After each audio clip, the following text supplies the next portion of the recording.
Welcome to another episode of LACE. We're here with J.R. Santos, who is a fireman paramedic with the Dallas Fire Department. We really appreciate the time you're taking with us here today. We're at the Dallas Fire Training and Safety Center, and it's really something to see. Thanks for taking the time, J.R., for being with us. Thanks for having me. Yeah, Thanks. yeah. So, what's it like, the day in the life of a fireman? I mean, I can imagine, but Well, it's pretty. I guess you could say kind of not really boring, but it's a routine. You have a set of things that you do in the morning. You check out your apparatus. Since we have 3 different shifts, every equipment is checked out every day by different people. After that, then we'll do some training. Some of the stuff we'll do is firefighter training, construction, pumping training, but it's always some kind of training, whether it's medical, because you're also on the ambulance, we're also paramedics, but it's that, and then in between that, we're doing runs as well, we're running calls as well. right. So that's pretty much it. And after every call, you have an after action, we call it a kitchen meeting, we'll gather around the kitchen meeting and talk about stuff, but yeah. Right. When you talk about training, does most of it happen at a center like this, or is it centered around the station a lot of times too? The majority of it is done at the station. If it's some intense training, like the active shooter training that we're doing here with Dallas PD, will all come here, but it'll be different stations at different days, at different times. Right. But the majority is done at the station level. Wow. How many fires do you respond to in a given month? I mean, I guess is that a random number? Or? In a given month, at my station, we'll run maybe in 1 month, maybe 1 or 2. Okay, Yeah. okay. So most of the time, you're dealing with other situations other than it's time to put out a fire. Yeah, most of the calls that we get are medical calls. Okay. Our medical calls is one of our biggest deals. And then after that, it'd be anything else like investigation of a smoke in the area, or a cat in a tree, stuff like that. That doesn't happen very often, but that is. We've had drones in a tree before. Now. Oh yeah. So yeah. That's awesome. Yeah. So call the fire department. Call the right? fire department. We're a catch-all, pretty much. Yeah. So in these, in some of your calls, how many times do you guys, or I guess how often do you run into special needs individuals? We could. I have noticed that recently we've run into more and more. I don't know why. Maybe it's because since I'm involved with the special needs community now, I see it more. But it's becoming more and more familiar to run. I would probably say within a month, we'll make maybe I say with people with disability, I think in a day we'll probably be around 3 or 4. Wow. Yeah. Yeah. And are these typically in the home environment, or are they on the street, or? It could vary. Okay. Some of them are in the home, but some of them could be on the street. Right. The last one we made was yesterday, and that was in the home. Okay. So, yeah. And are the calls generally specifically about the individual, or are they just part of the scene as you show up? Yesterday's call was actually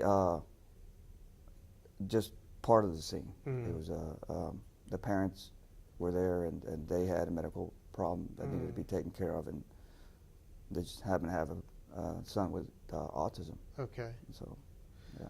So as a fireman, and really a department, city by city, nationwide, how are you guys prepared? I mean, how do you know when you pull up to a home that's on fire, or a business, or whatever it might be, what to expect there? Do y'all have any tools that you use, or a database, or something that tells you about what to expect?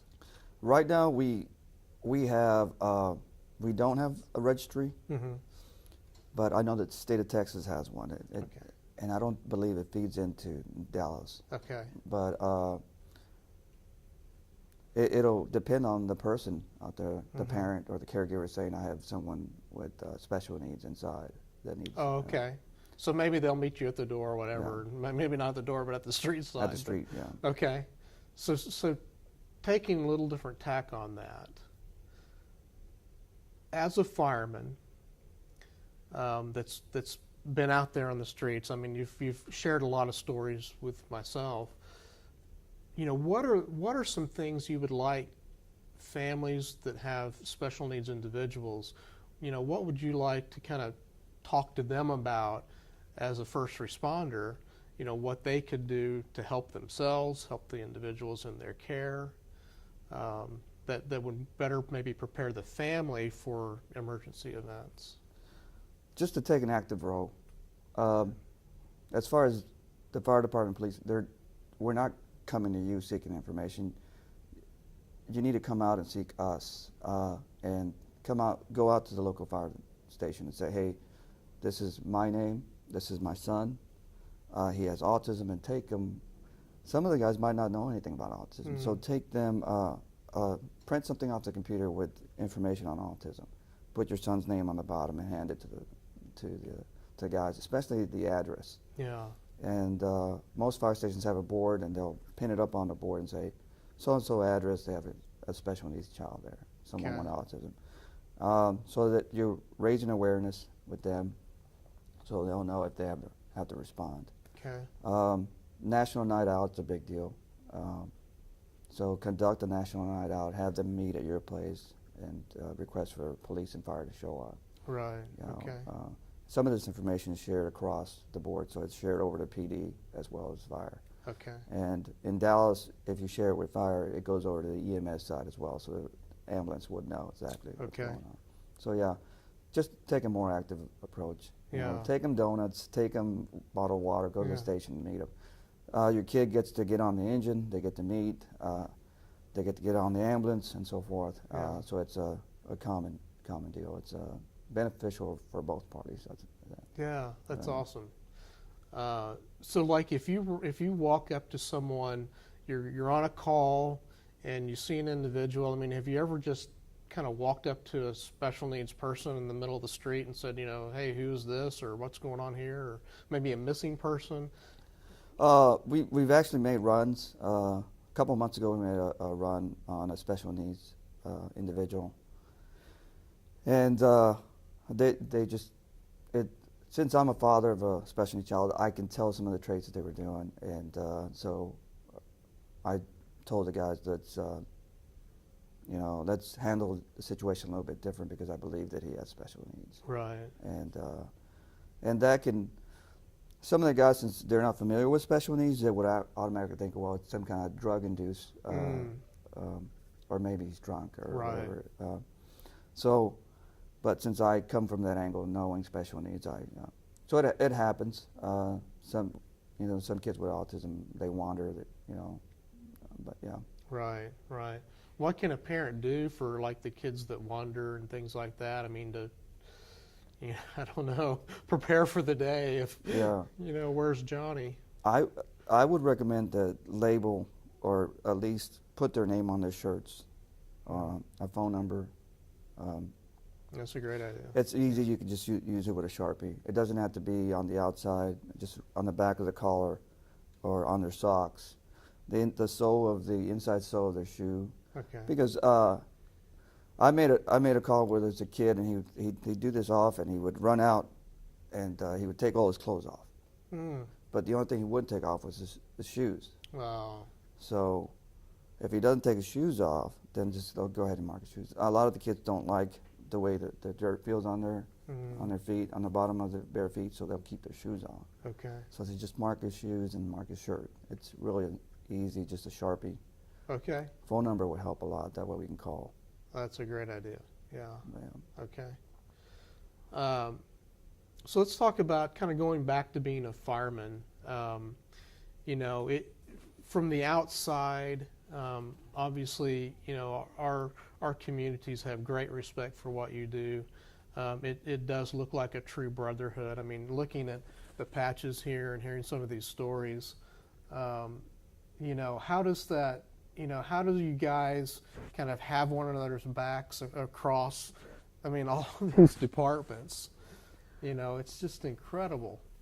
Yeah, it's the stuff over here, like, is all New York, and the patches on the other side are other departments. But in a line of duty death, we cover each other. Well, like in New York, we sent people up there to cover their stations, and likewise, they'll send people here. Houston will send people.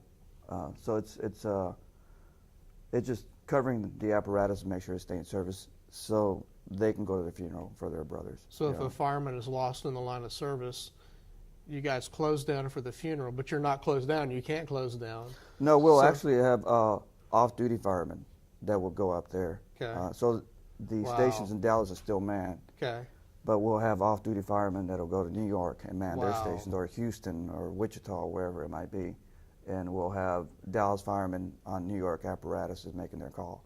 And vice versa, if something happens in Dallas, we'll have New York or Houston or Wichita or Sacramento running our apparatuses. That's incredible. So we can go to the funeral. So yes. That's incredible. That's truly a brotherhood, isn't it? Yeah. And I guess as far as nationwide losses each year of firefighters, I mean, do you have any numbers on that, or? No, I don't. Yeah. I know it's a common occurrence. Yeah. Yeah, it's a high-risk job. I mean, you were talking about, having to know the construction of the building that you're going into. Yeah. In the movies, you see the ceilings collapsing and all of that, and some of the scenarios you walked through this morning, it's like, gee, that really happens. I mean, that's not Yeah. that's not just a movie thing. That, Yeah. Yeah, like in the movies, it shows. I mean, everything's so lit up, but in an actual fire, you can't see anything at all. Really? You can't. Wow. So you look for the glow, because the glow is the fire, and you don't spray any water until you actually get to the source. Yeah. So it can get pretty hot. So oxygen, whole 9 yards, Yeah. and I mean, how do you guys prepare for that? Do you put on all your gear and run around outside, or I mean, do you just face the day when? That's part of the training. Yeah. Wow. Yeah. Yeah. Like when you guys got here, we were doing that burn up there, and you have to get ready for it. Just put on your gear, and like I said, in the morning you check out your gear, make sure everything's good on it. And then once you get in there, do what you trained for. Yeah. The hardest part is training. Yeah. If you can get the training down, it's actually doing the actual run will be easy. Yeah, well, there's so much. I think that's one of the things that's impressed me here today is there's so much to know. The pump, the truck, the hydrant, the pressures, the construction, the individuals involved. Do we enter the building? Do we not enter the building? I mean, all of this is just very fascinating and very multifaceted, and I mean, I guess when you guys drive up to a building, what's the first thoughts on your mind as you're approaching the scene? Well, usually what we'll do is, since I'm the engine driver, we want to make sure that everybody's out. We call it RECIO is what the acronym is. It's rescue, extinguishment, evacuation. Okay. But what it entails is actually you pull up and go in. Yeah. You have to do a 360 of the building and try to do as much as you can, and then just bunk out and go in. Yeah. That's what it is. And you try to stay to one side, either right all the way, or left all the way. You don't want to go, right and then left and confuse yourself and get lost in there. Right. On a rescue, you go in there without a nozzle. You just go. Really? Yeah. If actually somebody says, hey, there's somebody inside, you go in there without a nozzle. But it's oxygen and Yeah, whole you have- yards. yeah. But wow. But the lifeline for a fireman is the nozzle. You can always follow it back out. yeah. But if you're doing a rescue, you don't have the nozzle. So And you can't see a thing. and you can't see a thing. That's crazy. I mean, how quickly from the time a fire starts to where it's just blackout? I mean, you just. Well, it depends on the contents. If it's a small room with nothing in it, it can go for a while. If it has a lot of contents, it could go real quick, Yeah. 3 or 4 minutes. Wow. You And know. contents would be like books or Books, carpet furniture, or yeah. furniture. Okay. Yeah. So let's talk about JR, the dad. All right. We're both dads of sons with autism, now in their 20s. We've kind of lived with them for a while, and talk about some of maybe your personal perspective and what you might be doing about it and things like that. As far as my son's 25, and he is he's a joy. Yeah. He's pretty. This awesome. is Richard, right? Yeah. Richard, Yeah. and my son has epilepsy, so he has seizures. So what I started to do is that I started to try to build a better, a safer environment. I hover a lot, Yeah. and so I just envisioned the worst case scenarios and then deconstructed it and reverse engineered them. Okay. And so I built something pretty good for him. And then after that, I said, well, this is pretty awesome. And from then I said, well, it'd be great if we could just share this for everybody else. And that's what started this. Right. So yeah. So like furniture, sharp edges, things like this? Well, it's mostly, let's say when he goes to school. When I walk into the schools, I make sure that they have sprinklers, they have an AED, Yeah. what the protocols are, and something happens, especially for a seizure. Yeah. So I do all that, and I help out if they don't have protocols that have been placed. But that's pretty much what. Yeah. Well, the whole epilepsy seizure thing was completely off my radar until 2 years ago, when my son Caleb had his first grand mal seizure. And I've seen a lot of terrifying things in my life, but that probably took the cake. I mean, Yeah. it was a situation I was wholly unprepared for, going about my day-to-day routine, had business to do, getting on a plane, going, and suddenly my son's on the ground. And it was one of the most terrifying things I've ever seen, and was hugely emotionally impactful to me for days and weeks afterwards, trying to say, and then suddenly all these families with autism are coming out of the woodwork. No, hey, this is the thing with autism. Yeah. It's part of the deal, and a lot of times, and so the neurologist visits, and just everything. He had a pretty bad fall and hurt himself during this event. So suddenly, and who did we call? The fire department, Yeah, right? exactly, yeah. And they did a fantastic job picking him up and getting him to the hospital. But it was a real eye opener for me, and not even just from the autism perspective, but just really to more disability than just autism. And a lot of our guys and gals deal more than just with this one thing. It's that and something else a lot of times. And so it was just, it was terrifying. So for families that have children that have had seizure events, I mean, from your perspective as a professional and really as a dad too, I mean, what do you tell families like that, and how to prepare for it or what to do if a seizure event happens? Well, number one, if you know he has seizures, then you have to set some kind of steps. Or we call them protocols on what to do. You know it's going to happen. Yeah.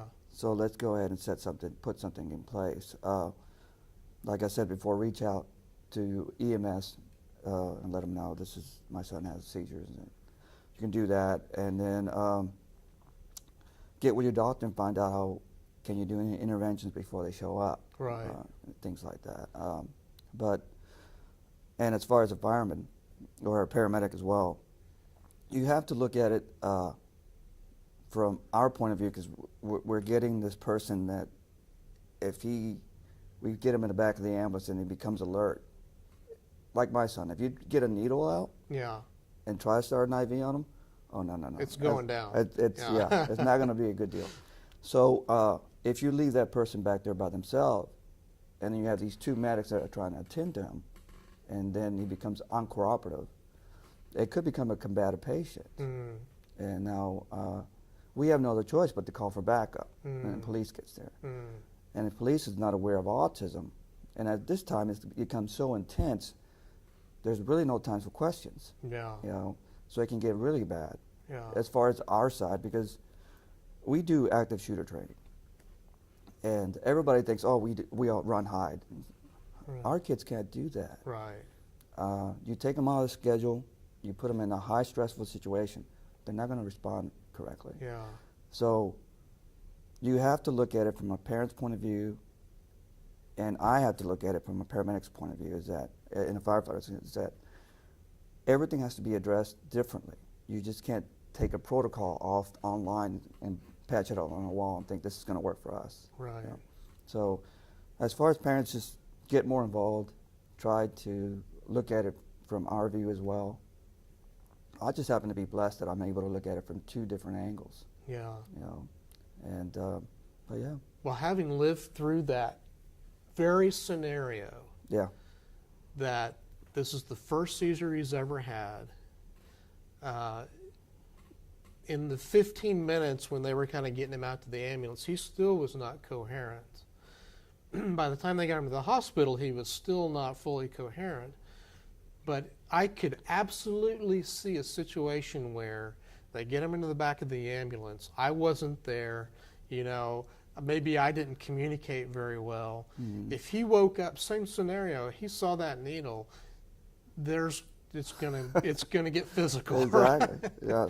And these guys are strong, man. These Yeah. are young, strapping bucks, and so I think that is fantastic advice to go talk to your local fire station, bring them, you know, Yeah. this is my son, he has epilepsy as well, and you know, let him get comfortable with them and maybe at least get exposure. I think that's a fantastic idea, because a situation like that could go south very quickly. And when you're dealing with first responders, they deal with a lot. Yeah. And when anything out of the ordinary happens, especially when it turns physical or combative, that can get other parties involved that might not be the best thing for our kids. So I think that's fantastic advice. I think it just raising awareness from both sides, is that from a parent's point of view to see that you're a paramedic, you're a firefighter, you're a police officer, and I need to make you aware of my son. Yeah. And so it's just from both parties just getting together and realizing that we're looking at this from 2 different lenses, and we need to find a happy medium. Yeah. It's complex, but it's possible that we can make it a safer environment for all our kids. Right. You know? Right. Well, JR, I really appreciate the time you spent with us today. It's just been so enlightening, and I so respect the work that you've done. I know you've been out in the community a lot, trying to spread the word about your perspective and how to keep our kids safe. And it's so valuable because we just don't have access to it. Yeah. And really appreciate your time on that and efforts. Oh, well, thanks for having me. Appreciate it. Appreciate it, man. Thanks. All right. Are these guys observing? Yeah, the guys in just blue and shorts.